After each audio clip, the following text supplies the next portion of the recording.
اللہ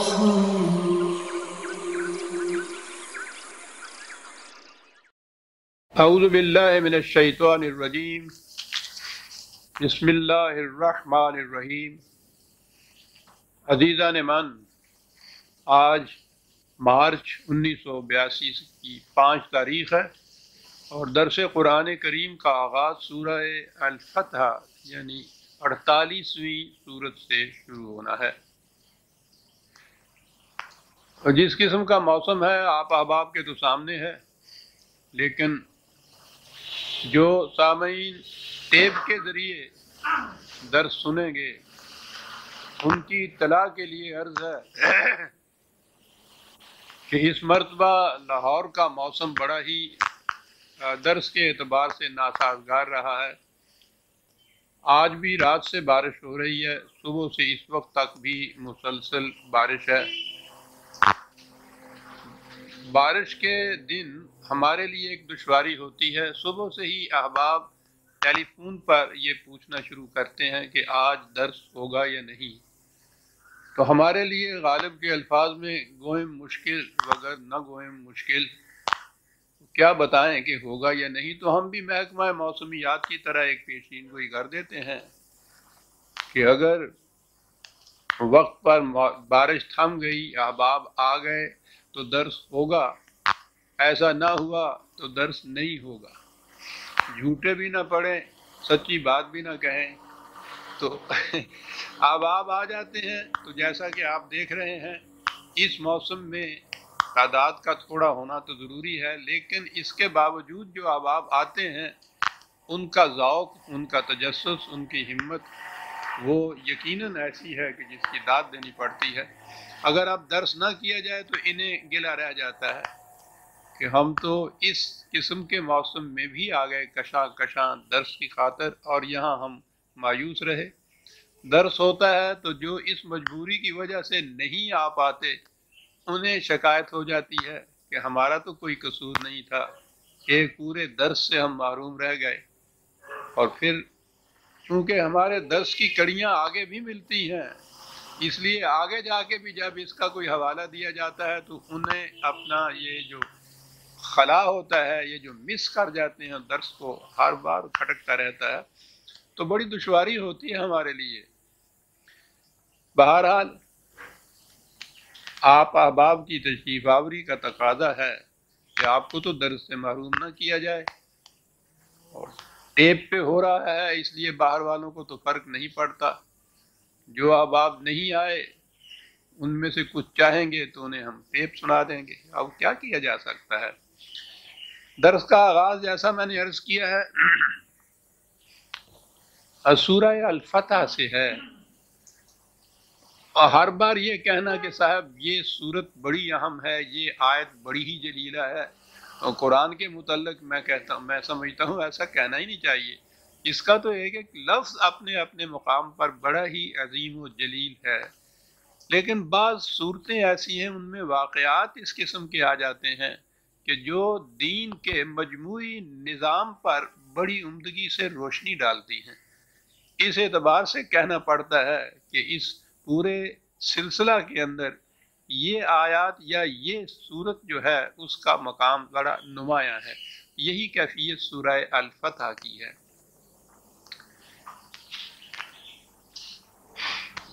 نبی اکرم صلی اللہ علیہ وسلم مکے سے ہجرت کر کے مدینہ تشریف لے گئے، اور جیسا کہ آپ کو معلوم ہے قریش مکہ نے ان مہاجرین کا یہاں بھی پیچھا نہ چھوڑا۔ وہ ہر بار یورش کر کے اس زمانے کے معیار کے مطابق عظیم لشکر اپنے ساتھ لے کر بار بار حملے کرتے تھے، اور یہ آج کی اصطلاح میں ہم سمجھ سکتے ہیں پناہ گزینوں کی مختصر سی جماعت، بے ساز و یراغ، جن کے لیے پناہ گاہ بھی بمشکل ملی تھی۔ مدینہ کے رہنے والے مسلمان بھی بڑی ہی قلیل تعداد میں تھے، اور وہ قریش کے مقابلے میں بڑے کمزور بھی واقع ہوئے تھے۔ پھر مدینہ کے اندر اور دشواری یہ کہ یہاں یہودیوں کی، انصار کی اور ایسے قبائل کی آبادی زیادہ تھی جو یا تو قطعاً ایمان لائے ہی نہیں تھے یا وہ دل سے ایمان نہیں لائے تھے۔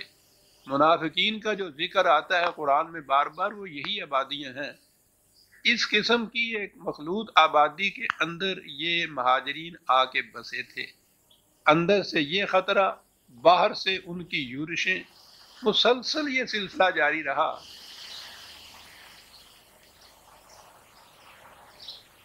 ان یورشوں پر کامیابی حاصل کرنے کے بعد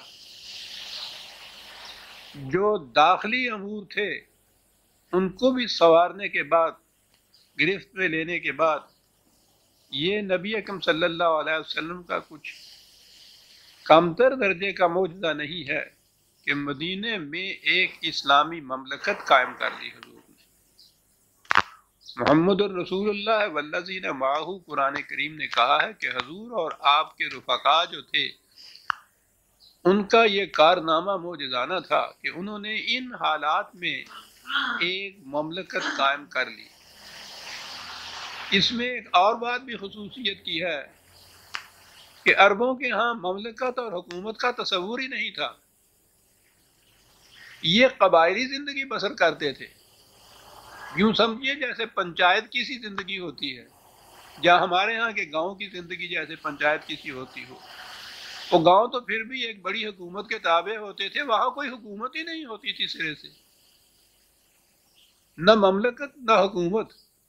ان حالات میں ان عربوں میں ایک باقاعدہ مملکت قائم کرنا، ایک نظام قائم کرنا، ایک حکومت قائم کرنا، پھر وہ حکومت بھی ایسی کہ جس کی نظیر نہ اس سے پہلے تاریخ میں کہیں ملتی تھی، اور نہ ہی اس زمانے میں جو ہم عصر اقوام تھیں جن کے ہاں مملکتیں بھی تھیں اور حکومتیں بھی تھیں، وہاں بھی یہ نظام نہیں ملتا تھا جو نظام یہاں قائم کیا گیا۔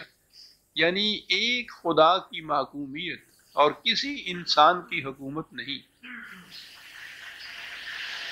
آج بھی دنیا حالانکہ اتنی آگے جا چکی ہے سیاست میں، معاشرت میں، معاشیات میں، یہ تصور بہت اقوام، بہت کم اقوام کے ذہن میں آتا ہے کہ یہ کس انداز کی حکومت ہے کہ جس میں کوئی انسان حاکم ہی نہیں، نہ ایک فرد، نہ افراد کا گروہ، نہ کوئی پارلیمان، ان میں سے کوئی بھی حاکم نہیں ہے۔ حکومت خدا کی ہے، اور خدا وہ ہے جو کبھی کسی کے سامنے نہیں آتا۔ اس کی حکومت کس طرح سے؟ ایک ضابطۂ قوانین جو اس نے نازل کیا ہے، یہ حکومت در حقیقت اس کتاب کی حکمرانی تھی۔ کتاب کی حکمرانی، اسے آپ ضابطۂ قوانین ہی کہہ لیجیے آج کی اصطلاح میں، جس میں ان کسی انسان کی حکومت کا دخل نہ ہو۔ ساری دنیا میں سیکولرزم کی حکومت چلی آ رہی ہے، خواہ وہ مسلمانوں کی اقوام ہوں یا غیر مسلموں کی۔ سوال ہی نہیں کہ انسان کا دخل نہ ہو اور حکومت قائم ہو جائے، خواہ وہ آئینی حکومت بھی کیوں نہ ہو، قوانین سازی بھی کیوں نہ ہو۔ قوانین سازی وہ تو انسان قانون بناتے ہیں۔ اگر ہیئت نافذہ جو ہے، جو نافذ کرنے والی ایگزیکٹو اتھارٹی ہے، اس کو قانون سازی میں دخل نہ بھی ہو تو قانون تو پھر بھی انسانوں کا ہی بنایا ہوا ہوتا ہے۔ یہ ایک بنا بنایا ہوا ضابطۂ قوانین ازلی ابدی، جس میں ان انسانوں کو کسی قسم کی تبدیلی کا بھی اختیار حاصل نہیں ہے، اسے نافذ کرنا بطور حکومت کے ضابطے اور قانون کے۔ حتیٰ کہ خود نبی اکرم صلی اللہ علیہ وسلم کے متعلق بھی قرآن میں ہے کہ نبی کو بھی اس کا حق حاصل نہیں ہے کہ کسی انسان کو اپنا محکوم بنائے۔ وہ خود بھی اس کتاب کا محکوم ہوگا اور دوسروں کو بھی اسی کتاب کا محکوم بنائے گا۔ اس قسم کی حکومت بھی حضور نے قائم کی، اس قسم کی عظیم الشان مملکت قائم کی، اور پھر اتنی بڑی مملکت یا اتنی صاحب قوت مملکت کہ ایران اور روما جیسی سلطنتوں اور مملکتوں کو انہوں نے اس کی تہذیب و تمدن تب کو ختم کر دیا، مملکتیں ختم کر کے رکھ دی۔ عظیم کارنامے۔ اور قرآن نے جیسا کہا ہے یہ سب ایمان اور اعمال صالحہ کی بنا پر، شمشیر کے زور پہ نہیں، حسن اخلاق کے زور پر، کتاب کی اطاعت کے زور پر۔ بہرحال مملکت قائم کی۔ میں کہہ یہ رہا تھا کہ اس کے بعد اور تو کچھ چاہیے نہیں، اپنی مملکت، اپنی حکومت۔ لیکن اس کے باوجود قرآن کہتا ہے کہ حضور کے دل میں ایک خواہش بڑی شدت سے ابھرتی تھی، بار بار ابھرتی تھی، بہت بڑی آرزو تھی آپ کے دل کی۔ کیا چیز تھی؟ قرآن کے الفاظ میں، یہ جو میں نے کہا ہے کہ ابھرتی تھی، قرآن کے الفاظ میں ہے۔ حضور مدینے میں تشریف رکھتے تھے، کعبہ مکے میں تھا۔ کعبے کا مقام کیا تھا؟ یوں تو ایک مختصر سی چار دیواری کا ایک کوٹھا ہے جسے کہتے ہیں، وہ کوئی عالیشان محل بھی نہیں ہے، کوئی بڑا مکان بھی نہیں ہے، کوئی خوبصورت عمارت بھی نہیں ہے، لیکن وہ سمبل ہے، ایک وہ علامت ہے، ایک اسے خدا نے اپنا گھر کہا ہے، اسے اپنی حکومت کا مرکز قرار دیا ہے۔ یاد رکھیے، کیپٹل سٹی جسے آپ کہتے ہیں، دارالخلافہ، وہ اور ہو سکتا ہے، لیکن ایک نظام کا مرکز جسے قرآن نے کہا ہے، وہ مانوی مرکز ہے جسے کعبہ قرآن دیا۔ اِنَّ أَوَّلَ بَيْتٍ وُضِعَ لِلنَّاسِ، تمام نوع انسانی کو کے مرکز بننے کے لیے ایک مقام جو ہم نے تجویز کیا، وہاں ابراہیم و اسماعیل نے مکان ایک بنایا، اور دنیا میں وہ خدا کے سب کچھ جس کا ہے، ساری کائنات اس کی تخلیق کردہ ہے، اور اس کے باوجود خود لامکان بھی ہے۔ اس نے اس کے باوجود اس مکان کو، اس کوٹھے کو، میں بار بار کہہ رہا ہوں، وہ ہے ہی ایسا ہی کوٹھا سا ہی، اسے بیتی کہا ہے، میرا گھر۔ یعنی یہ انفرادیت ہے اس مقام کی کہ خدا جس کا سب کچھ ہے کائنات میں، خالق بھی ہے، مالک بھی ہے، حاکم بھی ہے، وہ اس نہایت سادہ سے کوٹھے کو میرا گھر کہتا ہے، اور کہتا یہ ہے کہ وہ میرا میں نے اس لیے کہا ہے، جس چیز کو بھی یاد رکھیے خدا نے میری کہا ہے، خاص طور پہ اس کے معنی ہے کہ اس پر کسی انسان کی ملکیت نہیں ثابت ہو سکتی۔ اس نے ارض یا زمین کو کہا ہے کہ یہ میری ہے یا اللہ کی ہے، تو اس کے معنی یہ ہے کہ کوئی انسان اس کا مالک نہیں بن سکتا۔ تو اس مقام کے متعلق کہا بیتی، میرا مقام ہے۔ یہ بڑی اہمیت کاہے کے لیے ہے؟ وُضِعَ لِلنَّاسِ، یہ کسی خاص فرد کا، اس کے خاندان کا، اس کے قبیلے کا، اس کی قوم کا مقام نہیں ہے، پوری نوع انسانی کے لیے ہم نے اس کو تجویز کیا ہے۔ قرآن کریم کی تعلیم کا منتہا، یاد رکھیے عزیزان من، یہ ہے کہ وہ کان الناس امۃ واحدۃ، وہ تمام نوع انسانی کو ایک عالمگیر امت یا قوم یا ملت بنانا چاہتا ہے۔ یہ اقوام کے اور یہ قبائل کی جتنی تفریقات ہیں، وہ سب کو مٹا کر صرف انسانیت کے بیسس کے اوپر ایک عالمگیر برادری متشکل کرنا چاہتا ہے انسانوں کی، اور اس عالمگیر برادری کا ایک مرکز اس نے تجویز کیا ہے جسے کعبہ کہا جاتا ہے۔ یہ ہے کعبے کا مقام۔ یہ اس کی اہمیت آج کی اصطلاح میں یوں سمجھ میں آئے گی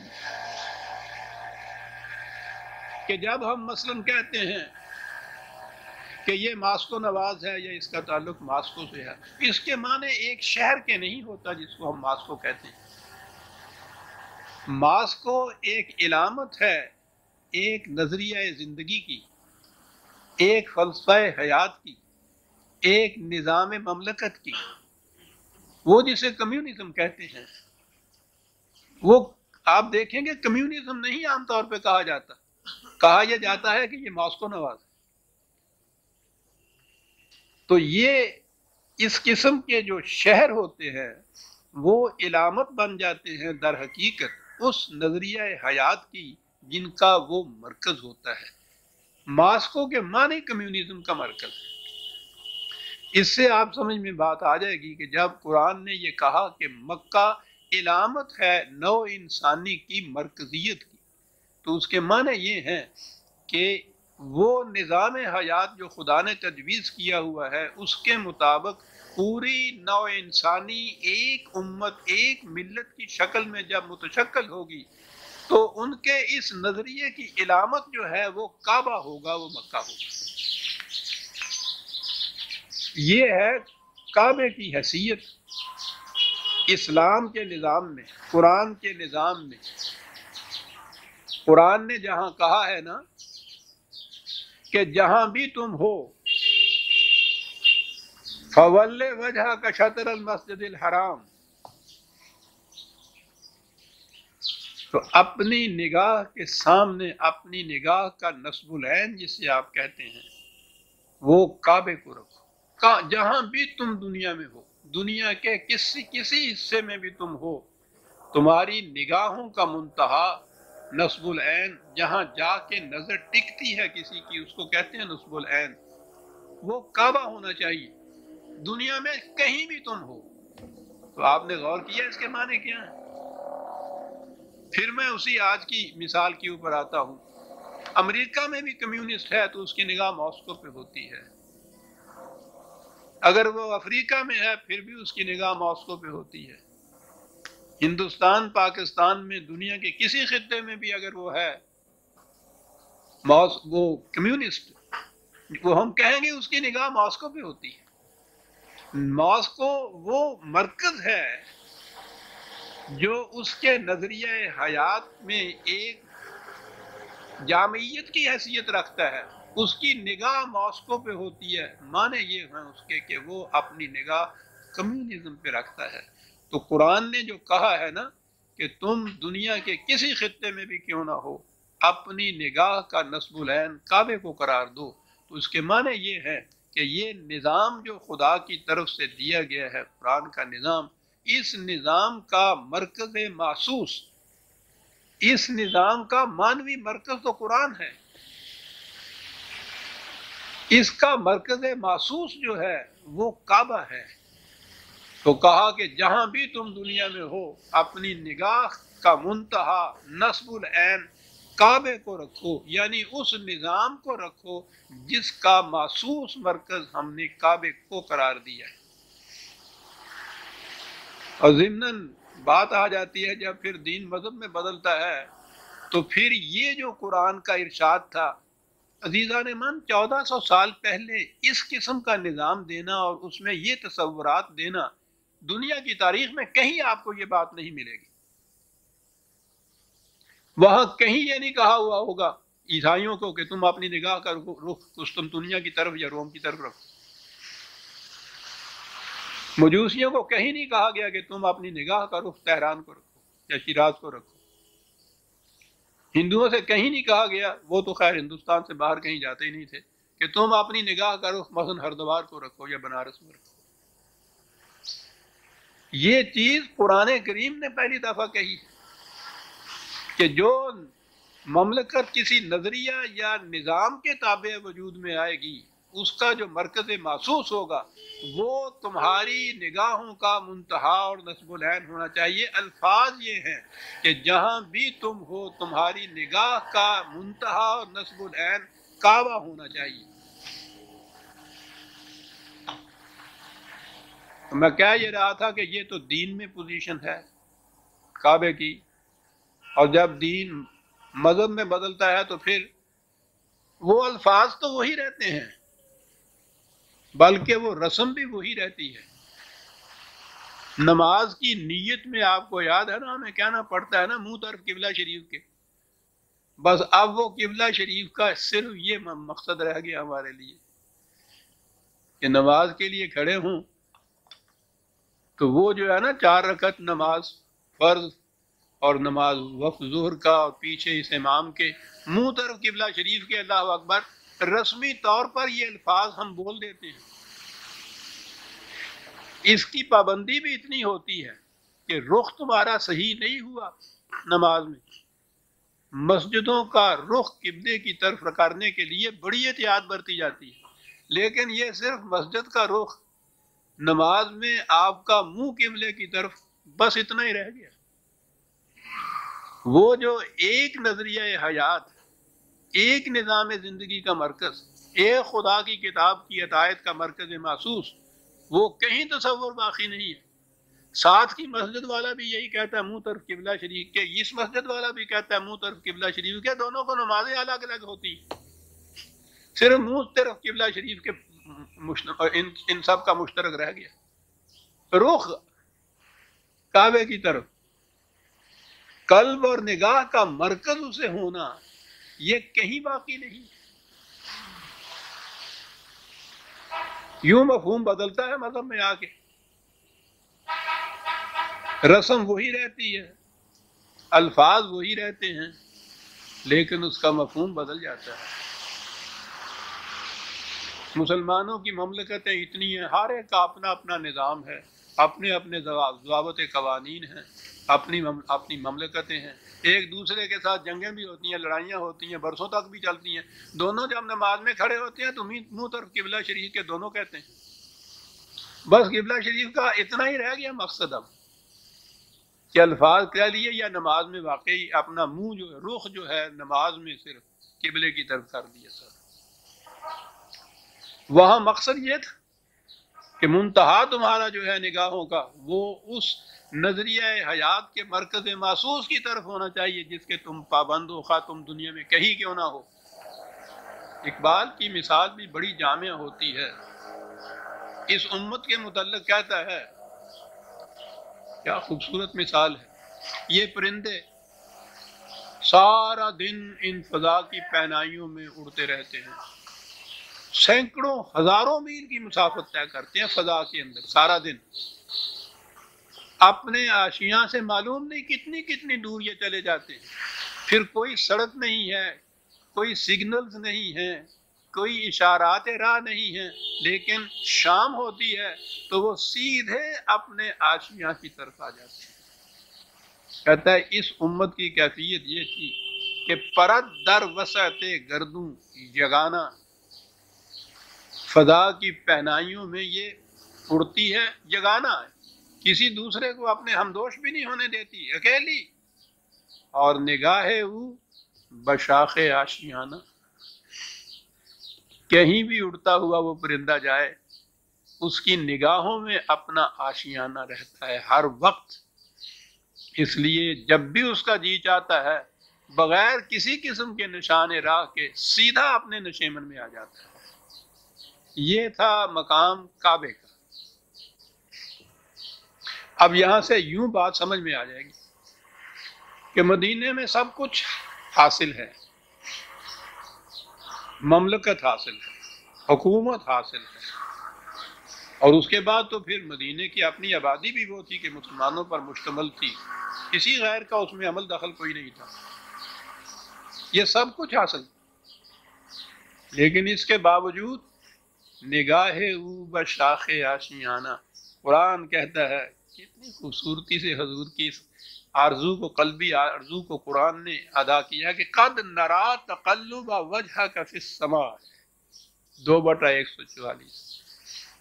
اے رسول ہم جانتے ہیں کہ تو بار بار آسمان کی طرف نگاہیں اٹھا کے کس آرزو کے لیے خدا سے دعا کرتا، نرا، ہم دیکھتے ہیں، ہم دیکھتے ہیں تمہاری آنکھوں کو کہ کس اشتیاق سے تم یہ آرزو اپنے دل میں رکھتے ہو، کیا ہے، فَلَنُوَلِّيَنَّكَ قِبْلَةً تَرْضَاهَا، تم نگاہیں آسمان کی طرف اٹھا کے دل میں یہ آرزو رکھتے ہو، خواہ زبان پہ نہیں بھی لاتے لیکن ہم تو دلوں کی بات بھی جانتے ہیں، تو اطمینان رکھیے، تم جو کہتے ہو نا کہ مملکت خداوندی ہو اور اس مملکت کا محسوس مرکز جو ہو وہ دوسروں کے قبضے میں ہو، اس پر ہمارا اقتدار اور اقتدار نہ ہو، یہ بات تو کوئی جستی ہے نہیں۔ ہم نے یہاں اپنی مملکت قائم کی، حکومت قائم کی، یہ دارالخلافہ بھی ہے ہمارا جسے آپ کہتے ہیں، لیکن اس نظریہ زندگی کی علامت محسوس تو کعبہ ہے، تو ہماری مملکت اس نظریہ زندگی کے اوپر تو استوار ہو اور اس کا مرکز محسوس جو ہے وہ غیروں کے قبضے میں ہو۔ کہا یہ ہے وہ اضطراب جو تمہارے دل میں ایک ہیجان بن کے بار بار اٹھتا ہے، اور تم اپنی نگاہیں آسمان، کیا خوبصورت انداز ہے، تم اپنی نگاہیں آسمان کی طرف اٹھاتے ہو، ہم دیکھتے ہیں تمہاری نگاہوں کو کہ کس قدر اشتیاق بھری نگاہیں ہیں یہ، تو کوئی بات نہیں۔ تو یہاں سے یہ کہا کہ ہم وعدہ کرتے ہیں کہ اس پر اقتدار تمہارا ہی ہوگا۔ یہ چیز مدینے کی زندگی میں کہی جا رہی ہے، وقت گزرتا چلا جا رہا ہے۔ یہی وہ آیت ہے جس میں نے عرض کیا تھا، فَوَلِّ وَجْهَكَ شَطْرَ الْمَسْجِدِ الْحَرَامِ، اس دوران میں بھی تم یہی کرو کہ اگرچہ وہ کعبہ تمہاری تولیت میں نہیں ہے، لیکن تم اپنی نگاہوں کا رخ اسی طرف رکھو کہ وہی ہونا ہے، اور یہ ہے وہ اگلا فکرہ، وَحَيْثُ مَا كُنتُمْ فَوَلُّوا وُجُوهَكُمْ شَطْرَهُ، دنیا کے کسی گوشے میں بھی تم کیوں نہ ہو، اپنی نگاہوں کا رخ اسی سمت کو رکھو۔ یہ ہے توحید عزیزان من، محسوس توحید یہ ہے، حکومت صرف ایک خدا کی کتاب کی، مملکت کا قیام اسی نظریہ کے اوپر، اور اس کا مرکز محسوس کعبہ، ہر فرد جتنے بھی ہیں تمہارے ہاں خدا پر اور قرآن پر ایمان رکھنے والے، ان کی نگاہوں کا منتہا یہ کعبہ ہو، کہیں بھی دنیا کے کسی گوشے میں تم کیوں نہ ہو، اپنی نگاہوں کا رخ وہی رکھو، تم منتہا اور نصب العین وہی ہونا چاہیے۔ تو اب کعبے کی اہمیت ذہن میں آ گئی ہمارے، کیوں بار بار حضور کی نگاہوں کا رخ آسمان کی طرف اٹھتا تھا، اس آرزو کو قلب میں لیے ہوئے کہ کعبے پہ تولیت تو ہماری ہی ہونی چاہیے، اور خدا اس کا وعدہ کرتا ہے کہ یہ ہوگا، ہم کر دیں گے۔ یہ جو میں نے عرض کیا نا کہ اب سورہ فتح جو ہے اس اعتبار سے بڑی عظیم ہے، اس میں یہ بات آئی ہے۔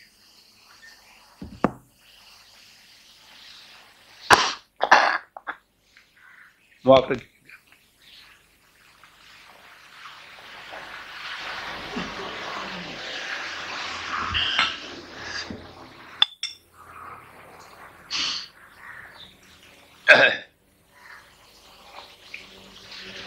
ہجرت کے 6 برس گزر گئے،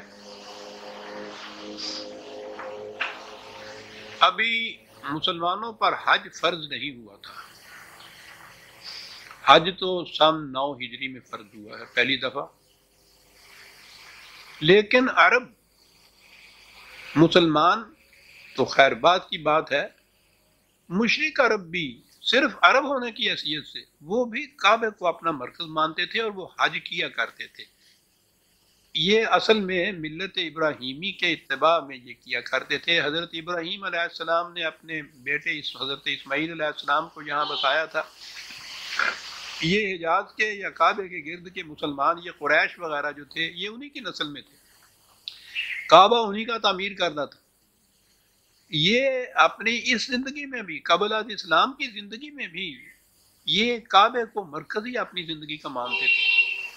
کعبے کی بڑی اہمیت تھی ان کی نگاہوں میں، اور یہ کعبے کے متولی ہونے کی جہت سے قریش کی بڑی اہمیت تھی عرب کے دیگر قبائل میں۔ تو یہ حج بھی کیا کرتے تھے، عمرہ بھی کیا کرتے تھے، اور حج کے ایام میں تقریباً 1 مہینے تک یہاں میلے لگا کرتے تھے۔ لیکن وہ حج یہ نہیں تھا جو قرآن نے تجویز کیا ہے کہ یہاں پہنچ کے تم خدا کے احکام پہ قربان ہو جانے کے اپنے وعدے کی تجدید کیا کرو۔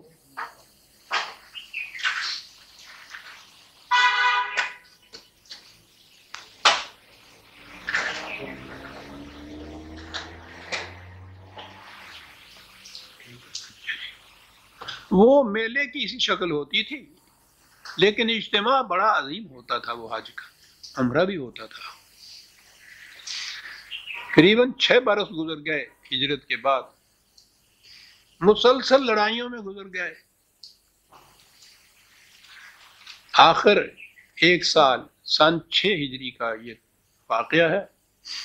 تاریخ میں یہ ہے، قرآن میں بھی اس خواب کا ذکر ہے کہ نبی اکرم صلی اللہ علیہ وسلم نے اپنے خواب میں دیکھا کہ آپ مکہ تشریف لے گئے ہیں، حج کر رہے ہیں یا عمرہ کر رہے ہیں. میں اس بحث میں نہیں پڑھنا چاہتا کہ نبی کا خواب یا دوسروں کا خواب. نفسیاتی طور پر سائیکولوجیکلی شدت آرزو جو انسان کے نفس غیر شعوریہ کے اندر جاگزی ہو جاتی ہے، اور رات کو جب شعور جو ہے وہ معطل ہوتا ہے تو وہ جو آرزویں ہوتی ہیں وہ ابھر کر خواب کی شکل میں انسان میں آ جاتی ہیں. یہ عام خواب کا فلسفہ ہے جو سائیکولوجیکلی بیان کیا جا رہا ہے. کوئی بھی وجہ ہو، میں نے کہا نا کہ میں اس بات میں نہیں پڑھتا، واقعاتی بات صرف عرض کرتا ہوں کہ آپ نے خواب میں دیکھا کہ آپ حج کر رہے ہیں. یہ ذیقعد کا مہینہ تھا، اگلا مہینہ ذی الحج ہوتا ہے نا اس کے بعد کا. آپ نے ارادہ کیا کہ اس سال عمرے کے لیے ہم چلتے ہیں، یعنی حج کے لیے بھی نہیں بلکہ اس سے پہلے عمرے کے لیے. آپ نے اس آرزو کا اظہار فرمایا یا اپنے ارادے کا اظہار فرمایا تو ظاہر ہے کہ یہ جانساران حضور جو تھے ان کے دل میں بھی تو حج یا کعبے کا یا مکے میں جانے کی آرزویں ایسی ہی تھیں، خواہ اتنی شدید نہ بھی ہوں لیکن بہرحال ان کے دل میں بھی تھی. اور پھر یہ کہ جب حضور نے اس ارادے کا اظہار فرمایا تو یہ صحابہ کی جماعت آج خود ساتھ تیار ہو گئی. تقریباً 1400 کی تعداد تھی. تاریخ بتاتی ہے اس زمانے میں یہ بہت بڑی تعداد ہوتی تھی. اور سفر بھی تو آپ دیکھیے نا، مدینے سے مکے کا سفر جو ہے اس زمانے کا سفر اتنا شدید ہوتا تھا. تو بہرحال 1400 کی جماعت تھی حضور کے ساتھ. عمرے کے ارادے سے آپ تشریف لائے. مکے سے پہلے ایک منزل پہلے یعنی کچھ میل پہلے ہی ایک مقام تھا، حدیبیہ اسے کہتے ہیں. وہ وہاں عام طور پہ بستی وہاں ہوتی تھی جہاں کوئی چشمہ ہو پانی کا، وہیں نخلستان ہوتا تھا، وہیں کوئی تھوڑے سے جھنڈ کھجوروں کے درخت کے ہوتے تھے، اور وہیں ایک چھوٹی سی ایک بستی بس جاتی تھی. تو اس مقام پہ حضور نے قیام فرمایا صحابہ کے ساتھ اور پیغام بھیجا اہل مکہ کو کہ ہم لوگ صرف عمرہ کرنے کے لیے آئے ہیں، ہمارا کوئی اور ارادہ نہیں ہے. امید ہے تم مزاحمت نہیں کرو گے. عربوں کے ہاں یہ عام اجازت تھی قبائل کو کہ حج اور عمرہ کے زمانے میں وہ بلا کسی قسم کی رکاوٹ پہ مکے آ سکتے تھے، حج کر سکتے تھے یا عمرہ کر سکتے تھے، واپس جا سکتے تھے. اس میں سے کسی قسم کی اجازت کی بھی ضرورت نہیں تھی، نہ کبھی کوئی مزاحمت ہوتی تھی. یہ ان کے ہاں کی ایک روایت تھی، ایک ٹریڈیشن تھی عربوں کی کہ ایسا ہوتا تھا. تو اس اعتبار سے بھی یہ جو نبی اکرم صلی اللہ علیہ وسلم اور آپ کے صحابہ ساتھ تشریف لائے تو عرب کی اس ٹریڈیشن کے مطابق بھی آپ وہاں عمرہ کے لیے جا سکتے تھے. لیکن اس اعتبار سے کہ ان کے ساتھ قریش کے ساتھ اتنے سالوں سے یہ لڑائیوں کا سلسلہ جاری ہے، مبادا ان کے ذہن میں یہ بات ہو کہ ہم کسی اور ارادے کو لے کے آئے ہیں، تو حضور نے اس ارادے کا اظہار فرما دیا اور آدمی بھیج دیا بتانے کے لیے. لیکن انہوں نے نہ مانا. انہوں نے ایک فوج کا دستہ بھیج دیا دیکھنے کے لیے. تو وہ دستہ فوج جو تھا حضور کے ساتھیوں نے ان کو آسانی سے گرفتار کر لیا. ایک تو ان کا ارادہ ہی نہیں تھا کسی قسم کی جنگ کا، اور پھر یہ جو مہینے ہوتے ہیں نا، وہ جو 4 مہینے حرام جن کو قرارتے ہیں، جن میں جنگ کرنا منع ہے. عرب جاہلیت کے زمانے سے ان کے ہاں کی یہ روایت چلی آتی تھی کہ سال میں 4 مہینے وہ ایسے رکھتے تھے کہ جس میں لوٹ مار یا جنگ و جدال جو تھا ان کے ہاں ان کی ٹریڈیشن یہ تھی کہ اس زمانے میں جنگ نہیں کی جائے گی. تو یہ مہینہ بھی وہ تھا کہ جس میں ان کی روایت کے مطابق بھی جنگ نہیں کی جا سکتی تھی، اور حضور نے پھر اطلاع بھی ان کو بھیج دی۔ اس کے باوجود انہوں نے فوج کا دستہ بھیج دیا، یعنی اپنی روایت کے خلاف یہ کیا۔ لیکن انہوں نے جو ان کو گرفتار کیا ہے، تو گرفتار کرنے کے بعد یہ کہہ کے چھوڑ دیا کہ نہ ہمارا ارادہ جنگ کا تھا، اور نہ ہی وہ مہینہ ہے کہ جس میں جنگ کیا جا سکتا ہے، کی جا سکتی ہے، اس لیے ہم تمہیں چھوڑتے ہیں۔ چھوڑ دیا، وہ واپس چلے گئے۔ آپ نے حضرت عثمان رضی اللہ تعالیٰ عنہ کو بھیجا کہ آپ جا کر مکے والوں سے بات کر آئیے کہ تمہیں پھر غلط فہمی شاید پیدا ہوئی جو تم نے ایک دستہ بھیج دیا ہے فوج کا، ہمارا ارادہ یہ نہیں ہے، ہم صرف عمرہ کرنے کے لیے آئے ہیں۔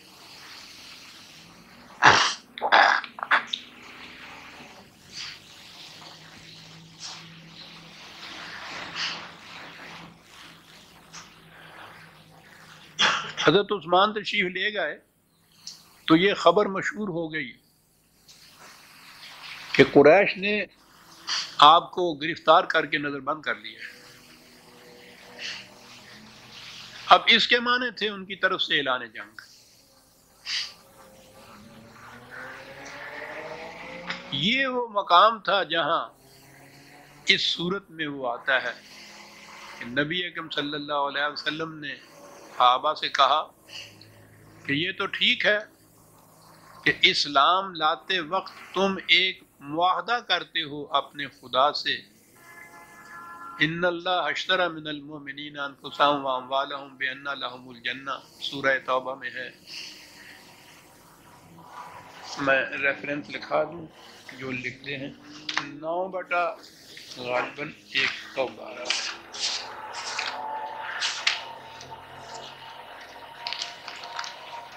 ہاں 9/111، ان اللہ اشتری من المؤمنین انفسهم واموالهم بان لهم الجنہ۔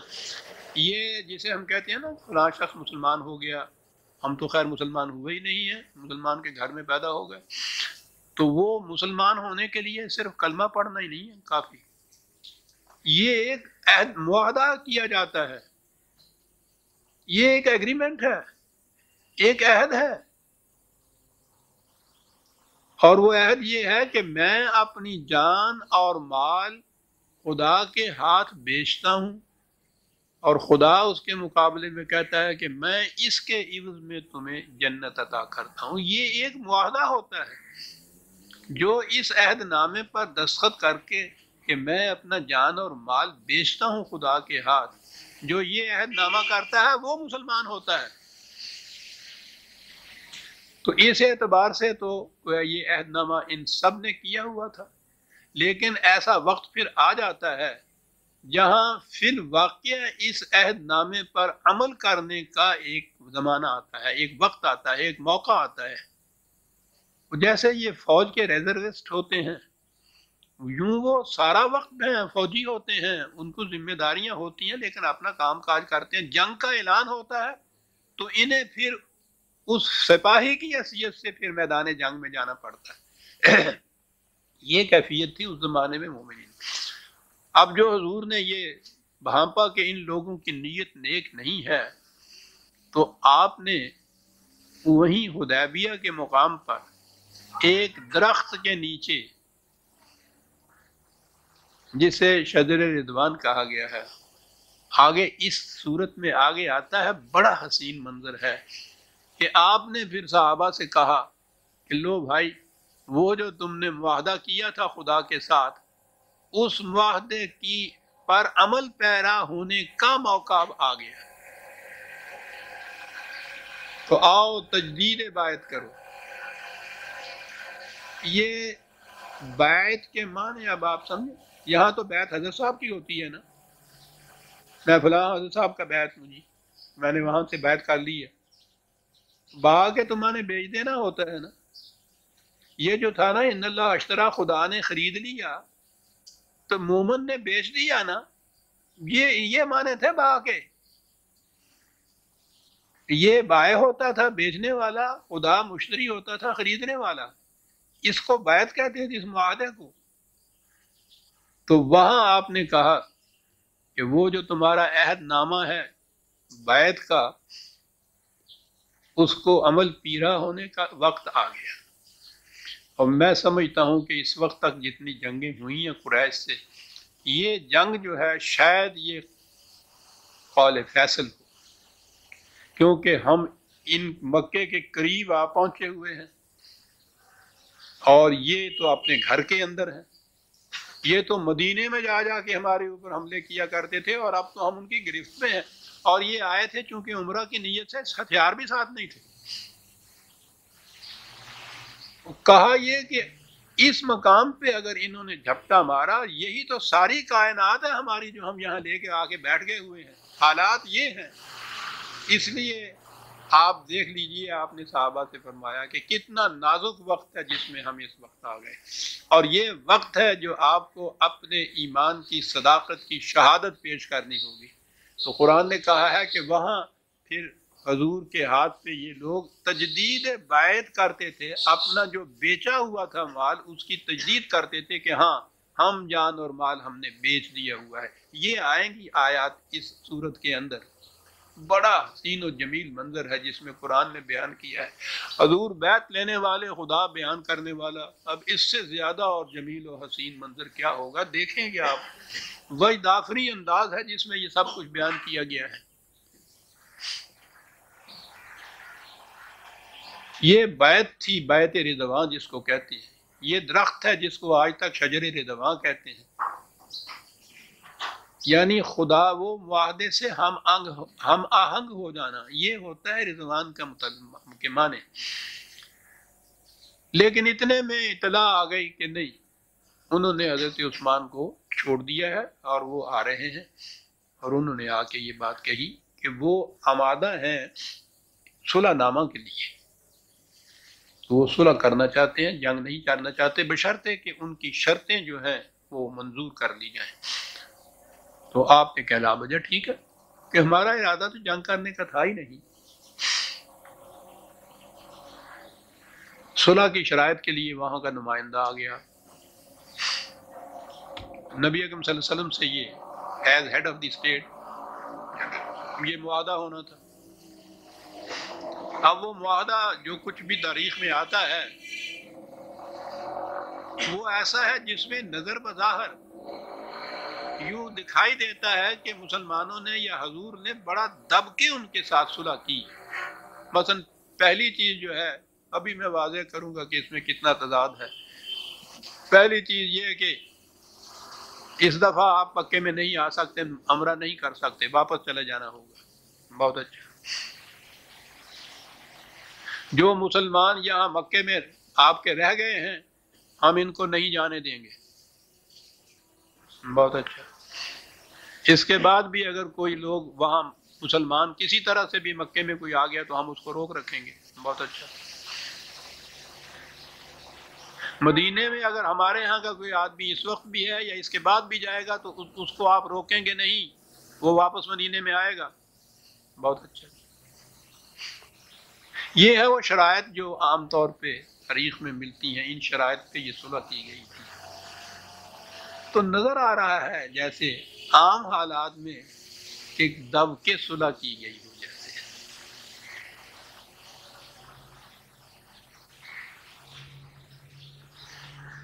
تاریخ میں یہ ہے، میں بار بار تاریخ کہہ رہا ہوں، یہ جو حدیث کی سب سے زیادہ معتبر ترین کتاب مانی جاتی ہے یہ بخاری شریف، یہ ساری تفصیل اس میں بھی ہے،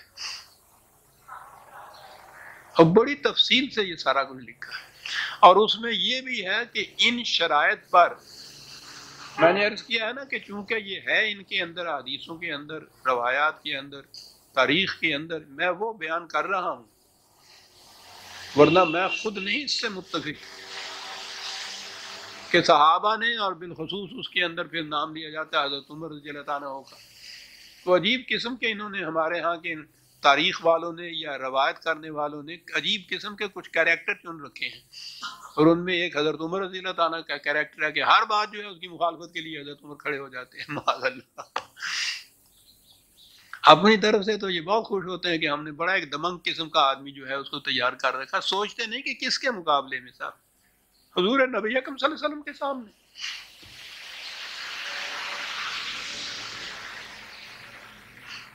کہ جی انہوں نے بڑا اعتراض کیا کہ یہ تو بالکل دب کر صلح کرنے کی بات ہے، ہم جانے دے دیں گے، ہم یہ شرائط نہیں مانیں گے. حتیٰ کہ یہ بھی بات تھی کہ وہ یہ بھی لکھا ہے کہ آپ نے یہ فرمایا کہ بسم اللہ الرحمن الرحیم شروع کرو، تو اس نے کہا کہ ہم یہ تو مسلمانوں کا ہے ٹکڑا ہے جو بسم اللہ الرحمن، ہم تو بسم اللہ اللہم کہتے ہیں، رحمان اور رحیم کو ہم نہیں مانتے. آپ نے کہا بہت اچھا یہی لکھ دو. پھر لکھا گیا کہ یہ عہد نامہ ہے محمد الرسول اللہ کا قریش کے فلاں کے ساتھ. انہوں نے کہا کہ ہم آپ کو اگر رسول مانتے تو یہ جھگڑا ہی کیوں ہوتا، ہم یہ بھی نہیں لکھنے دیں گے. کہا کہ اچھا جی یہ بھی نہ لکھیں. اور پھر آگے وہ شرائط جو میں نے ابھی عرض کی ہیں، تو اس پہ وہاں یہ لکھا ہوا ہے کہ اس پہ صحابہ عام طور پہ اور خاص طور پہ حضرت عمر بھی، آپ نے تو نبی اکرم صلی اللہ علیہ وسلم سے یہ کہہ دیا کہ کیا آپ خدا کے سچے رسول نہیں ہیں؟ کہنے لگے رسول ہوں سچا. کہنے لگے پھر آپ آئے تھے یہ فرما کر کہ وہاں ہم جاتے ہیں عمرہ کرنے کے لیے اور بغیر کیے ہوئے واپس چلے جا رہے ہیں. تو اس میں لکھا ہے کہ آپ نے فرمایا کہ میں نے یہ تو نہیں کہا تھا کہ اسی سال ہم عمرہ کر لیں گے. اندازہ لگائیے عزیزان من، مجھے تو بے حد دکھ ہوتا ہے جب میں یہ چیزیں بیان کرتا ہوں. معاذ اللہ اس قسم کی ایک منطقی جسٹیفیکیشن جو ہے حضور جیسی ذات عظمت والا کے منہ سے سچتی ہے کہ میں نے یہ، یعنی یہ ٹھیک ہے منطقی طور پہ آپ اس میں سے نکل سکتے ہیں، میں نے یہ تو نہیں کہا تھا کہ اسی سال کر لیں گے. اگر کوئی پوچھ بیٹھے کہ صاحب اگر یہ بات نہیں تھی یقینی طور پہ تو اس سال پھر آپ نکلے کیوں عمرہ کرنے کے لیے؟ یہ ہے ہمارے ہاں کی روایات، تاریخ ہمارے ہاں کی کہ جی وہ بڑے دلیل میں آئے اور انہوں نے اور پھر رکھا ہے کہ صاحب پھر بہت سمجھا بجھا کے ان کو ٹھنڈا کیا، آرام سے بیٹھے. اور اس کے بعد یہ ہے کہ حضرت عمر ساری عمر جب یہ یاد کرتے تھے واقعہ بڑی ندامت ہوتی تھی، رویا کرتے تھے، استغفار پڑھا کرتے تھے، توبہ کیا کرتے تھے کہ میں نے بڑی گستاخی کی، میں نے یہ کیا. کیا کیا باتیں لکھی ہوئی ہیں. اس کے علاوہ میں آپ کو بتاتا ہوں کہ یہ جو چیز کہی جاتی ہے نا، میں ہمیشہ کہتا ہوں کہ ہماری یہ تاریخ، ہماری روایات قابل اعتماد ہے ہی نہیں. بخاری شریف کی کتاب میں کتاب الصلح جو ہے وہ اس کے چیپٹر ہیں مختلف. کتاب الصلح کے اندر یہ واقعہ درج ہے اور اس کے ساتھ ہی مسلسل یہ واقعہ آگے ہے، لیکن اس میں کتاب الشرائط وہ ہے، یعنی اگلا چیپٹر ہے وہ مسلسل واقعہ یہی. اس کو ذہن میں رکھیے گا جو میں ابھی کہنے لگا ہوں. یہ جو کتاب الصلح ہے یہ بخاری شریف ہر جگہ موجود ہے، ہر جگہ پڑھائی جاتی ہے. کتاب الصلح میں یہ واقعہ جو درج ہے اس میں یہ لکھا ہوا ہے کہ معاہدہ اس پہ ہوا تھا کہ رسول اللہ صلی اللہ علیہ وسلم اور صحابہ اسی سال اسی وقت معاہدے کے بعد آئیں گے مکے میں اور آج معاہدہ کر لیں گے، عمرہ کر لیں گے. اور پھر اس معاہدے کے بعد آپ اور صحابہ مکے میں تشریف لے گئے، عمرہ کیا، 3 دن مکے میں رہے.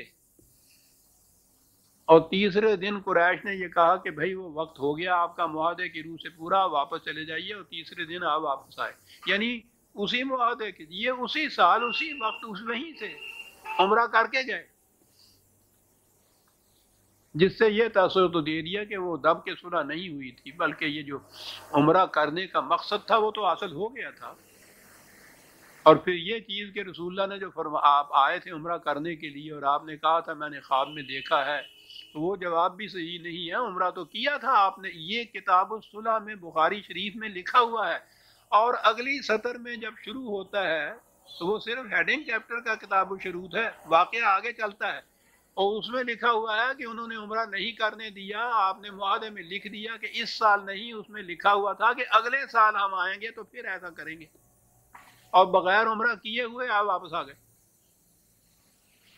اسی کتاب میں اسی ورق پر دو سطریں آگے درمیان میں صرف وہ کتاب و شرائط لکھ کے اور آگے یہ تفصیل دی ہوئی ہے، اور اس تفصیل میں یہ حضرت عمر کا یہ جو بڑا فروختہ ہونا یا اس کے ناراض ہونا، یہ سارا صلح نامہ لکھا جانا، اس میں یہ لکھا گیا صلح نامے کے اندر کہ اس سال واپس چلے جائیں گے ہم بغیر عمرہ کیے ہوئے، اور اگلے سال پھر آئیں گے اور یہاں آ کے پھر 3 دن کے لیے مکے میں رہیں گے۔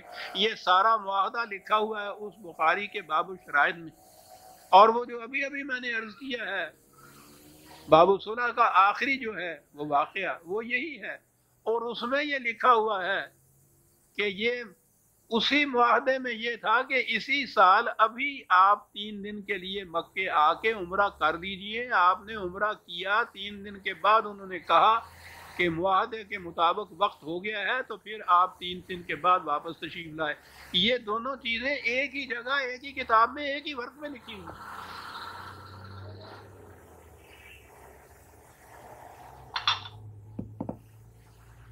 معاف رکھیے گا۔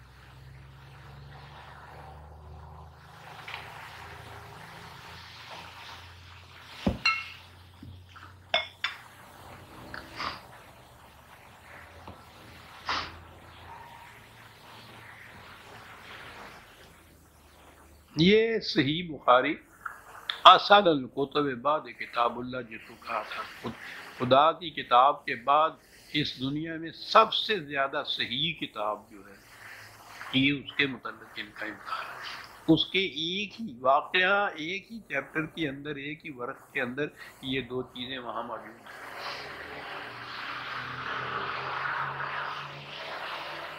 اب یہ چیز اس تاریخ پہ مدار رکھ کر آپ سوچ لیجئے کہ کس نتیجے پہ آدمی پہنچتا ہے۔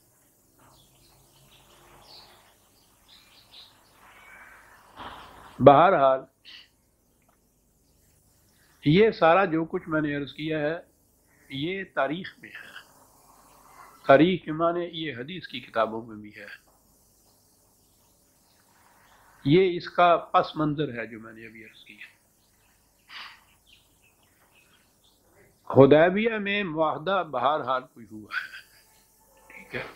بیعت رضوان بھی اس آیت اسی صورت میں آتی ہے۔ نظر آتا ہے کہ وقت معاملہ بڑا نازک ہو گیا تھا، لیکن جنگ کا ذکر نہیں ہے اس میں، اس لیے نظر آتا ہے کہ یہ بیعت تک تو یہ بات تھی، لیکن جنگ کی نوبت نہیں آئی تھی قریش سے۔ معاہدہ کوئی ہوا ہے۔ معاہدے میں اگر یہ بھی بات ہے جو میں نے ابھی عرض کیا ہے کہ مکے کے قریش اگر مدینے چلے جائیں گے تو ان کو زبردستی وہاں سے نکالا نہیں جائے گا، اور اگر مسلمان مکے میں آ جائیں گے تو ان کو ہم روک رکھیں گے، یہ ہم ان کو واپس نہیں جانے دیں گے۔ بظاہر یہ بھی شرائط ایسی ہیں جو نظر آتی ہیں کہ بڑی کمزور پارٹی کی طرف دب کر صلح کی گئی جو ہے، اس میں ہی یہ چیزیں کچھ آتی ہیں۔ لیکن اس کے باوجود میں نے دیکھا یہ ہے کہ یہ غیر مسلم مورخین بھی جو ہیں وہ بھی یہ کہتے ہیں کہ یہ شرائط بھی اگر صحیح ہیں تو اس میں بھی بالادستی نبی اکرم صلی اللہ علیہ وسلم کی یا مسلمانوں کی بالادستی ہے۔ اس سارے 6 سال کے عرصے میں ہجرت کے بعد کیفیت یہ تھی کہ کٹ آف ہو گئی تھی دونوں آبادیاں، ایک دوسرے کے ساتھ تعلقات ہی باقی نہیں رہے تھے۔ نہ مکے والوں کو معلوم تھا کہ مدینے میں مملکت قائم ہوئی ہے تو وہاں کیا نتائج برآمد ہوئے ہیں، نہ مدینے والوں کو یہ معلوم تھا کہ مکے کے اندر جو رہ رہے ہیں ان کی کیفیت کس قسم کی ہے۔ وہاں کے مکے کے رہنے والے غیر مسلم مدینے نہیں آ سکتے تھے دیکھنے کے لیے، تو انہوں نے لکھا ہے، غیر مسلموں نے یہ لکھا ہے کہ اس سے ہوا یہ، کیا بات ہے اس شہادت کی کہ مکے کے قریش غیر مسلم جب مدینے گئے تو انہوں نے جا کے جو نقشہ دیکھا وہاں کے نظام کا، تو انہوں نے تو کہا کہ ہم واپس جائیں گے ہی نہیں مکے میں۔ اس کے مقابلے میں یہاں کی فضا، یہاں کا معاشرہ جو تھا، یہاں کا نظام اس قدر انسانیت ساز اور خوشگوار تھا کہ وہ وہاں سے جو ادھر آئے ہیں ان کو اجازت تھی واپس جانے کی، ان پہ رکاوٹ نہیں تھی۔ تو وہ دونوں معاشرتوں میں، دونوں فضاؤں میں جب تقابل کرتے تھے تو وہ خود واپس نہیں جانا چاہتے تھے، وہ یہیں رہ جانا چاہتے تھے۔ اب رہا یہ جو یہاں سے مسلمان مکے گئے، ان کو انہوں نے واپس مدینے نہ آنے دیا، تو یہ لوگ شرط یہی تھی کہ مدینے واپس نہیں جائیں گے، تو انہوں نے مکے سے نکل کے باہر مکے سے قریب ہی ایک جگہ ایک سینٹر بنا لیا اپنا۔ تو آپ دیکھیے کہ یہ مسلمان مدینے سے ادھر آئے ہوئے مکے والوں سے ناراض ہو کے مکے کے قریب ہی ایک سینٹر بنا لیا، وہاں انہوں نے ایک مرکز بنا لیا مکے کی مخالفت کا۔ یعنی یہ دونوں چیزیں ایسی الٹی پڑی مکے والوں پہ کہ اپنا جو ادھر گیا ہے وہ واپس نہیں آ رہا، ادھر سے جو ادھر آیا ہے وہ مکے کے قریب بس گیا باہر آ کے، اور مکے کے خلاف انہوں نے یہ مخالفتوں کی مختلف قسم کی کوششیں اور سرزدیں شروع کر دی۔ تنگ آ گئے مکے والے، انہوں نے خود التجا کی تھی 2 سال کے بعد کہ وہ معاہدہ حدیبیہ جو ہے ہم اس کو برخت کرتے ہیں، اس کو توڑ دیجئے، آپ نے رضامندی سے آپس میں ایک دوسرے کو منسوخ کر دیجئے معاہدے کو۔ یہ مکے والوں نے درخواست کی تھی۔ تو بہرحال غیر مسلم مورخین بھی کہتے ہیں کہ اگر یہ شرائط بھی صحیح ہیں جو ہم وہاں دیکھ رہے ہیں، تو یہ بھی ان کے حق میں جاتے ہیں، اور وہ تو کہتے ہیں کہ نبی اکرم صلی اللہ علیہ وسلم کی سیاست بالا کی بہت بڑی شہادت ہے یہ جو شرائط آپ نے مان لی ہے، اس سے تو نقشہ بدل گیا، اور نقشہ ایسا بدلا کہ یہ سن 6 ہجری کی یہ واقعہ ہے حدیبیہ کا، سن 8 اور یہ 1400 کے قریب آپ کے 7 صحابہ گئے تھے۔ 10 ہجری میں جب مکے کے اوپر اس معاہدے کے منسوخ ہونے کے بعد تو اب جنگ کی ممانعت نہیں تھی نا، اب جو آخری بار جنگ کے لیے نبی اکرم صلی اللہ علیہ وسلم مکے تشریف لے جا رہے ہیں، 10,000 کی فوج آپ کے ساتھ تھی 2 سال کے اندر اندر، اور مکے والوں کی کیفیت یہ ہو چکی تھی کہ آپ گئی ہیں تو انہوں نے پہلے ہی سرنڈر کر دیا، جنگ کی نوبت ہی نہیں آنے دی، انہوں نے شکست مان لی۔ کہا یہ جاتا ہے، یہی چیز ان مورخین نے کہی کہ یہ تو صلح حدیبیہ تو پیش خیمہ ثابت ہوئی، بعد میں جتنی کامیابیاں اور کامرانیاں ہوئی ہیں اس کی، اور قرآن نے اسی لیے ابتدا کی ہے اس سورت جلیلہ کی یہ کہہ کہ انا فتحنا لک فتحا مبینا۔ اب آپ بات سمجھ میں آئے گی۔ فتح کے معنی کانکویسٹ ہی نہیں ہوتی، جس کو ہم تو یہی کہتے ہیں نا، یہ فتح ہو جاتی ہے کسی کی۔ عربی زبان میں فتح کے معنی ہوتے ہیں کامیابیوں کے دروازے کھول دینا۔ آیت کے الفاظ آپ سمجھ میں آئیں گے کہ کیا کہا گیا قرآن، کہ یہ جو کچھ ہوا ہے حدیبیہ کے مقام کے اوپر، اس نے تو تمہارے لیے نہایت واضح کامیابیوں اور کامرانیوں کے دروازے کھول دیے ہیں۔ تم دیکھو تو صحیح کہ کس طرح سے ہجوم کر کے یہ فتوحات جسے آپ کہتے ہیں، فتح اور کامرانی اور کامیابیاں، یعنی معنی اس کے یہ ہیں کہ اس کے لیے یہ دائرے پیش رفت ثابت ہوگی، اس سے پیش رفت ہوگی تمہاری، یہ تمہاری کامیابیوں کے لیے دروازے کھول دیے ہیں اس صلح حدیبیہ نے، جہاں سے جو ہوا ہے انا فتحنا لکا، تمہارے لیے ہم نے کھول دیے ہیں کامیابیوں کے دروازے مبین، واضح طور پر، جس میں شک و شبہ ہی نہیں رہے گا۔ اور اس طرح سے اس سورت کی ابتدا ہوتی ہے، اور آگے پھر یہ سارے واقعات آتے ہیں۔ آپ نے فرمایا کہ وقت ہمارا پورا ہو گیا ہے، وہ ٹیپ پورا ہوتا ہے 1 سال میں، تو آج اس پس منظر کے ساتھ ہی ہم ختم کرتے ہیں اس کو، تو باقی اس کے بعد یہ صورت جو ہے ہم آئندہ باب میں لیں گے۔ لیکن آپ نے غور فرمایا ہوگا کہ اس پس منظر کے بعد تو یہ پوری صورت تو ایک طرف، یہ پہلی آیت ہی سمجھ میں نہیں آتی کہ یہ فتح، اس کو یہ ہمارے یہاں والے فتح ہی کہتے ہیں صاحب، کہ بہت بڑی فتح ہوئی، کہنے لگے اتنی بڑی شکست ہوئی اور اس کا نام فتح ہے۔ یہ نہیں کہ یہ قرآن کیا کہہ رہا ہے، کیا وہ رہا ہے جو غیر مسلم مورخین اعتراف کرتے ہیں کہ حدیبیہ کے اندر جو حضور نے صلح کی شرائط تسلیم کی تھی وہ آنے والی کامیابیوں اور فتوحات کے لیے پیش خیمہ ثابت ہوئی، اور انہوں نے دروازے کھول دیے حضور کے لیے۔ وہ کہتے ہیں یہ تو حضور کی سیاست عالیہ کی انتہا ہے جو ہم دیکھ رہے ہیں، انا فتحنا لکا فتحا مبینا، یہ ہے عزیزان ایمان، اس کا اعتراف جو غیر مسلم بھی کر رہے ہیں۔